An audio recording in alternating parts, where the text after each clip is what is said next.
2026년 3월 10일, 대한민국 경제의 심장이 잠시 멈추는 소리를 들어보신 적이 있습니까? 울산의 거대한 자동차 공장, 컨베이어 벨트가 정막 속에 잠기고, 거제도 앞바다의 골리앗 크레인이 허공에 멈춰선 채 바람에 흔들리는 풍경을 상상해 보십시오. 이것은 단순한 공포 영화의 한 장면이 아니라 소위 노란봉투법이라 불리는 노동조합 및 노동관계조정법 개정안이 시행되는 첫날 우리가 목격하게 될지도 모르는 아주 현실적인 시나리오입니다. 많은 사람들이 이 법을 그저 노동자의 권리를 위한 법이라거나 혹은 기업을 옥죄는 악법이라는 이분법적인 논리로만 바라보고 있습니다. 하지만 경제학자의 눈으로 바라본 이 법안의 진짜 공포는 이 법이 가진 선한 의도와는 정반대로 우리 경제의 가장 약한 고리부터 끊어낼 수 있다는 구조적인 모순에 있습니다. 오늘 저는 숫자가 아닌 피와 땀, 그리고 자본이 뒤엉킨 이 거대한 이야기의 서막을 열어보려 합니다. 도대체 무엇이 바뀌기에 현대차 공장이 멈추고 조선소가 마비된다는 것일까요? 핵심은 바로 사용자라는 단어의 정의가 바뀌는 것에 있습니다. 지금까지 여러분이 삼성전자 하청업체에서 일한다고 가정해 봅시다. 여러분의 월급을 주는 사람은 하청업체 사장님이기에 임금 협상도 당연히 하청 사장님과 해야 했습니다. 삼성전자는 법적으로 여러분의 사장님이 아니었기에 뒤로 물러나 있을 수 있었지요. 하지만 2026년 3월 10일 이후로는 모든 것이 달라집니다. 원청인 삼성전자가 하청 노동자의 근로 조건에 대해 실질적이고 구체적인 지배력을 행사한다고 판단되면 삼성전자 역시 사용자로 간주됩니다. 쉽게 비유하자면 여러분이 빌라에 월세를 내고 사는데 집주인이 아니라 관리인에게 월세를 올려달라고 하다가 말이 안 통하니 등기부 등본상에 실제 건물주를 찾아가 단판을 짓겠다는 것과 같습니다. 당신이 진짜 주인이니 당신이 책임지라는 논리가 법적으로 허용되는 것입니다. 문제는 한국의 제조업 생태계가 거대한 피라미드 구조라는 점입니다. 현대차 같은 대기업 아래에는 1차 협력사가 있고 그 아래에 2차, 3차 협력사가 수백 개, 수천 개가 얽혀 있습니다. 이 법이 시행되면 3차 협력사 노조가 갑자기 현대차 본사를 상대로 단체 교섭을 요구할 수 있는 길이 열립니다. 현대차 입장에서는 수백 개의 하청 노조와 일일이 협상 테이블에 앉아야 하는 소위 교섭의 지옥이 펼쳐지는 셈입니다. 만약 현대차가 당신들은 내 직원이 아니라고 교섭을 거부한다면요. 그때부터는 그것이 부당 노동 행위가 되어 형사 처벌의 대상이 됩니다. 경영계가 비명을 지르는 이유가 바로 여기에 있습니다. 누가 나의 직원인지, 내가 누구와 협상해야 하는지조차 모호한 상황에서 사법 리스크라는 거대한 칼날이 경영진의 목을 겨누게 되는 것입니다. 더욱 치명적인 변화는 파업을 할 수 있는 범위가 무한대로 확장된다는 점입니다.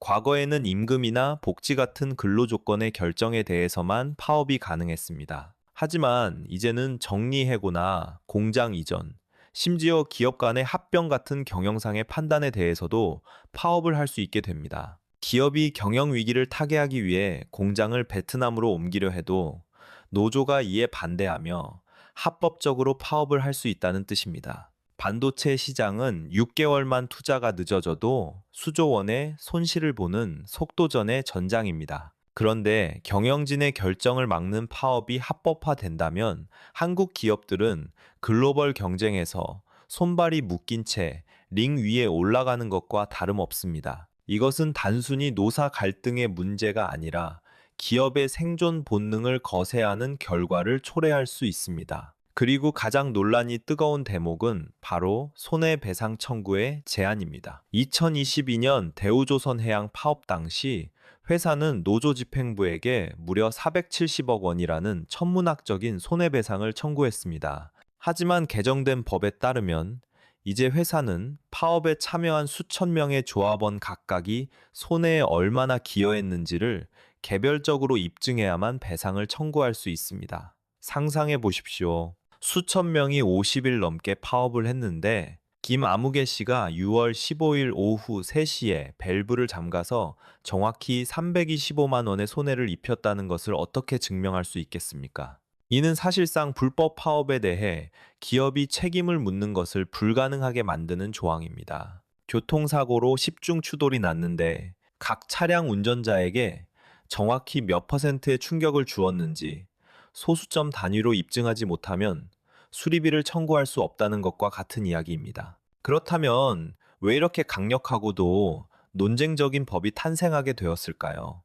이 법의 이름이 왜 노란봉투법인지 그 슬픈 역사를 들여다보아야 합니다. 시계바늘을 2009년으로 돌려봅시다. 평택의 쌍용 자동차 공장 정리해고에 반대하며 77 일간 공장을 점거했던 노동자들의 처절한 투쟁이 있었습니다. 파업은 경찰 특공대에 의해 진압되었지만 비극은 거기서 끝나지 않았습니다. 2014년 법원은 노조와 노동자들에게 47억 원을 회사와 국가에 배상하라는 판결을 내렸습니다. 월급 300만 원을 받는 노동자가 꼬박 130년을 한 푼도 쓰지 않고 모아야 갚을 수 있는 돈이었습니다. 해고되어 생계를 잃은 가장들에게 날아든 이 천문학적인 배상 판결은 사형 선고나 다름없었고 결국 30명에 달하는 노동자와 가족들이 극단적인 선택을 하거나 화병으로 세상을 떠났습니다. 그때였습니다. 이 비극적인 소식을 접한 한 시민이 시사 주간지 편집국으로 편지와 현금 4만 7천 원을 보냈습니다. 과거 월급 봉투가 노란색이었던 것을 기억하며 해고 노동자들이 다시 공장으로 돌아가 노란 봉투에 담긴 월급을 받으며 평범하게 살기를 바라는 마음을 담은 것이었습니다. 이 사연이 알려지자 기적 같은 일이 벌어졌습니다. 4만 7천 명의 시민들이 4만 7천 원씩을 모아 순식간에 15억 원 가까운 돈이 모인 것입니다. 이것이 바로 노란봉투 캠페인의 시작이었습니다. 시민들은 생각했습니다. 성금으로 급한 불을 끌 수는 있지만 근본적으로 파업 노동자에게 감당할 수 없는 손해배상 폭탄을 던져 가정을 파괴하는 이 법제도를 바꾸지 않으면 비극은 되풀이될 것이라고 말입니다. 그렇게 노란봉투법은 10년이 넘는 세월 동안 국회 문턱을 두드렸습니다. 하지만 역사는 잔인하게도 반복되었습니다. 2022년 여름 거제도 대우조선 해양에서 하청 노동자들이 좁은 철제 구조물 안에 스스로를 가두고 0.3평의 감옥에서 농성을 벌였습니다. 조선업 불황기에 삭감된 임금을 원상 회복해달라는 그들의 외침은 처절했습니다. 그리고 파업이 끝난 후 사측은 또다시 470억 원이라는 손해배상 소장을 날렸습니다. 쌍용차 때보다 정확히 10배가 늘어난 금액이었습니다. 사람들은 깨달았습니다. 10년이 지났지만 바뀐 것은 아무것도 없구나. 오히려 더 가혹해졌구나. 잠들어 있던 노란봉투법 논의에 다시 불이 붙은 결정적인 계기였습니다. 결국 이 법은 단순한 법률 개정이 아닙니다. 벼랑 끝에 몰린 노동자들을 죽음으로 내몰지 말자는 사회적 연민과 더 이상 손해배상이 노조 탄압의 도구로 쓰여서는 안 된다는 절박함이 만들어낸 결과물입니다. 그러나 경제학자인 저는 이 지점에서 차가운 질문을 던질 수밖에 없습니다. 선한 의도가 반드시 선한 결과를 가져오는가? 슬프게도 경제의 역사는 그렇지 않다고 말해줍니다. 우리는 종종 약자를 보호하기 위해 만든 방패가 오히려 약자를 찌르는 칼이 되는 역설을 목격합니다. 노란봉투법이 시행되는 순간 기업들은 하청업체와의 계약을 어떻게 할까요? 리스크를 피하기 위해 차라리 기계로 대체하거나 해외로 떠나버리는 선택을 하지 않을까요? 보호받아야 할 하청 노동자들이 오히려 일자리를 잃고 대기업 정규직 노조라는 거대한 성벽 안의 사람들만 더욱 강력한 보호를 받는 양극화의 지옥도가 펼쳐질 가능성은 없을까요? 지금부터 제가 들려드릴 이야기는 감정을 걷어내고 이 법이 가져올 차가운 경제적 파장에 대한 시뮬레이션입니다. 파이터치 연구원이라는 경제연구소가 노벨 경제학상을 받은 로버트 루카스 교수의 모형을 적용해 정밀하게 시뮬레이션을 돌려보았습니다. 이 법이 시행되었을 때 우리 경제에 미칠 파장을 숫자로 계산해 본 것이죠. 결과는 충격적이었습니다. 법이 시행되면 연간 국내 총생산, 즉 GDP가 무려 8조 7천억 원이나 증발한다는 계산이 나왔습니다. 더 뼈아픈 것은 일자리입니다. 약 19만 3천 개의 일자리가 허공으로 사라질 것이라는 전망이 제기되었습니다. 그런데 여기서 정말 주목해야 할 점은 그 사라지는 일자리의 대부분이 대기업이 아니라 중소기업의 일자리라는 사실입니다. 원청인 대기업들이 하청업체와 일을 했을 때 짊어져야 할 법적 리스크가 너무 크다고 판단하면 가장 먼저 하는 행동은 계약을 끊거나 자동화 기계로 사람을 대체하는 것이기 때문입니다. 비유하자면 이렇습니다. 약한 사람을 보호해 주려고 튼튼한 울타리를 쳐주었는데 그 울타리가 너무 높고 진입 장벽이 되어버려서 울타리 밖에 그 누구도 그 안에 있는 사람에게 일감을 주려 하지 않는 상황이 벌어지는 것입니다. 이것이 바로 보호의 역설입니다. 2022년으로 잠시 시계를 돌려 대우조선해양 사태를 다시 한번 깊이 들여다봅시다. 당시 하청노조가 6월 2일부터 7월 22일까지 51일 동안 파업을 강행하며 배를 만드는 핵심 시설인 도크를 점거했습니다. 이로 인해 배를 바다에 띄우지 못하게 되자 회사 측은 총 손실이 8,165억 원에 달한다고 주장했습니다. 하루 평균 160억 원씩 공중에 날린 셈입니다. 물론 노동계에서는 이 수치가 과대평가되었다고 반박하지만 중요한 것은 금액의 크기가 아닙니다. 이 파업으로 인해 11척의 배 인도가 늦어졌고 전 세계 선주들에게 한국 조선소는 납기를 맞추지 못하는 리스크가 있는 곳이라는 치명적인 낙인이 찍혔다는 사실입니다. 그런데 당시 중앙노동위원회는 이미 대우조선해양을 하청 노동자의 실질적 사용자로 인정하는 듯한 판정을 내린 바 있습니다. 노란봉투법이 정식으로 시행되기도 전이었는데 말입니다. 이제 3월 10일 이후 이것이 법으로 명문화된다면 파업의 빈도와 강도는 우리가 상상하는 그 이상이 될 것입니다. 자동차 산업은 더욱 심각한 도미노 효과 앞에 놓여 있습니다. 현대자동차 울산 공장은 하루에 약 6천 대의 자동차를 생산해냅니다. 현대차는 재고 비용을 줄이기 위해 부품이 필요한 시간에 딱 맞춰 들어오는 적시 생산 방식, 소위 JIT 시스템을 운영하고 있습니다. 효율성의 극치라고 불리는 이 시스템은 역설적으로 가장 취약한 약점이 됩니다.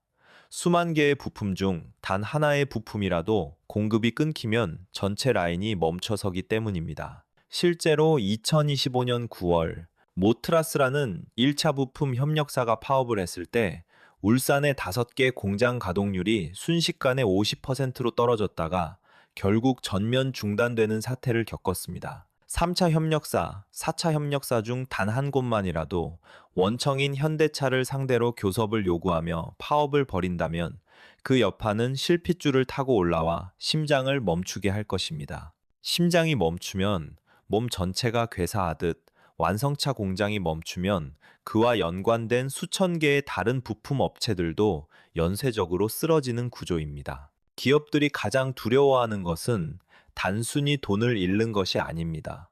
경영진이 범죄자가 될 수 있다는 공포입니다. 개정된 법에 따르면 원청 기업이 자신들과 직접 계약하지 않은 하청 노조의 교섭 요구를 거부할 경우 부당 노동 행위로 간주되어 형사 처벌까지 받을 수 있습니다. 내가 고용하지 않은 사람, 얼굴도 모르는 사람과 협상을 해야 하고 이를 거부하면 감옥에 갈 수도 있다는 사실은 기업 경영의 근간을 흔듭니다. 한국경영자총협회가 주요 기업들을 대상으로 설문조사를 했더니 응답 기업의 87%가 노사관계가 돌이킬 수 없을 정도로 악화될 것이라고 답했습니다. 외국계 기업들의 반응은 더 냉담합니다. 주한미국 상공회의소와 주한유럽 상공회의소는 이 법이 통과되면 한국은 투자하기에 너무 위험한 나라가 될 것이라며 공개적으로 우려를 표명했습니다. 실제로 설문에 응한 외국인 투자기업의 35.6%가 투자를 줄이거나 아예 한국에서 철수하겠다는 의사를 밝혔습니다. 자본은 감정이 없습니다. 수익이 나지 않고 리스크만 높은 곳에서는 미련 없이 떠나는 것이 자본의 생리입니다. 이제 우리는 2026년 3월 10일 이후 펼쳐질 가상의 시나리오를 그려보아야 합니다. 법이 시행되는 그날부터 민주노총 금속노조를 비롯한 거대 노조들은 기다렸다는 듯이 현대차, 조선 3사, 포스코 같은 거대 원청 기업들에게 일제히 교섭 요구 공문을 보낼 것입니다. 하청 노동자도 원청의 직원과 다름없으니 똑같이 대우하라는 요구가 빗발칠 것입니다. 4월이 되면 노사 간의 조정은 결렬될 것이고 합법적으로 쟁의권을 확보한 노조들은 파업에 돌입할 것입니다. 5월에 봄바람이 불 때쯤이면 대한민국 주요 산업단지의 생산 라인은 점거되고 물류는 봉쇄될 것입니다. 과거 같으면 손해배상 청구가 무서워서라도 파업을 길게 끌지 못했지만 이제는 그 족쇄가 풀렸습니다. 개별 조합원의 불법 행위를 일일이 입증해야 하는 불가능한 숙제를 떠안은 기업은 사실상 손해배상을 포기해야 합니다. 배상 책임이 사라진 파업은 브레이크 없는 기관차처럼 폭주할 것이고 장기화된 파업은 한국 경제의 골든타임을 갉아먹을 것입니다. 기업들의 대응은 두 가지로 갈릴 것입니다. 첫째는 생존을 위한 단절입니다. 원청 기업들은 법적 리스크를 원천 차단하기 위해 하청 업체와의 도급 계약을 아예 해지해 버릴 것입니다. 사용자로 인정받느니 차라리 일을 안 시키겠다는 것입니다. 이렇게 되면 수많은 중소하청 업체들이 줄줄이 도산하고 그곳에서 일하던 노동자들은 하루아침에 실업자가 됩니다. 둘째는 탈출입니다. 인건비가 싸고 노동 유연성이 높은 베트남이나 인도로 공장을 옮기는 엑소더스가 가속화될 것입니다. 이미 배터리 기업이나 반도체 기업들이 국내 증설 계획을 재검토하고 있다는 뉴스가 심심찮게 들려오고 있습니다. 결국 보호받아야 할 약자들은 일터에서 쫓겨나고 해외로 떠날 수 없는 자영업자와 서민들만이 망가진 경제의 잔해 속에 남겨지게 되는 것. 이것이 우리가 마주할지도 모르는 2026년의 서늘한 풍경입니다. 그렇다면 여러분은 도대체 언제 한국 경제가 정말로 멈춰섰다는 것을 체감하게 될까요? 뉴스에서 파업 소식이 들려올 때는 이미 늦었습니다. 진짜 위기는 조용히 그리고 숫자로 먼저 찾아옵니다. 제가 지금부터 알려드리는 이 세 가지 경제 지표는 탄광 속의 카나리아처럼 우리에게 다가올 재앙을 미리 경고해 줄 것입니다. 첫 번째로 눈여겨보아야 할 지표는 바로 제조업 가동률입니다. 통계청이 매달 발표하는 이 수치는 공장이 얼마나 바쁘게 돌아가는지를 보여주는 경제의 혈압과도 같습니다. 2026년 3월 이전까지 대한민국 제조업 가동률은 보통 72%에서 75% 사이를 유지해 왔습니다. 하지만 만약 4월과 5월을 지나며 이 수치가 70% 밑으로 뚝 떨어진다면, 그리고 60%대에 머문다면 그것은 단순한 불경기가 아닙니다. 파업으로 인해 공장의 기계가 멈춰섰고 생산 라인이 마비되었다는 명백한 신호입니다.